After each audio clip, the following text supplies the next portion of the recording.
Good day, beautiful people, and welcome back to the channel. Yeah, this week we had incredible waves. There's some more good waves coming. Sea oaks in the water. Getting back to the sailing story. So eventually we left the next morning, but deep in my heart I knew the boat was not ready yet.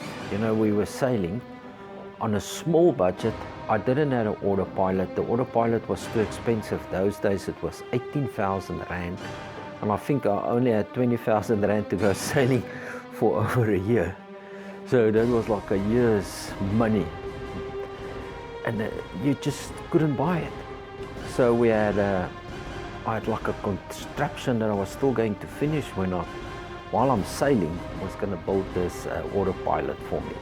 It's like a wind vane there in the back. But my boat, I could balance it. Very nice with a main and a jib, especially if we're beating or on a fetch.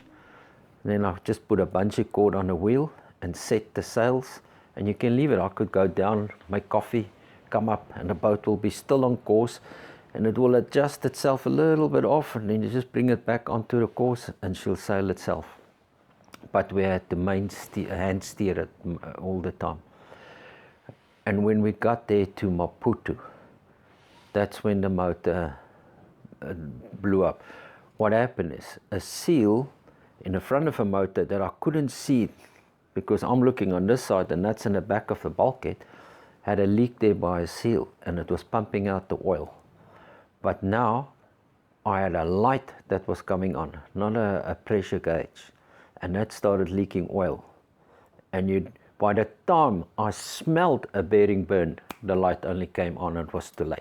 So then the first bearing didn't have enough oil and therefore the motor was stuffed.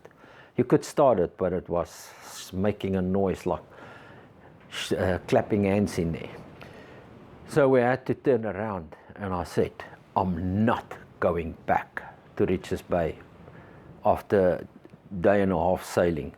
So we went into Maputo and Nyaka Island and we stayed there for I think 2 or 3 weeks before I went back.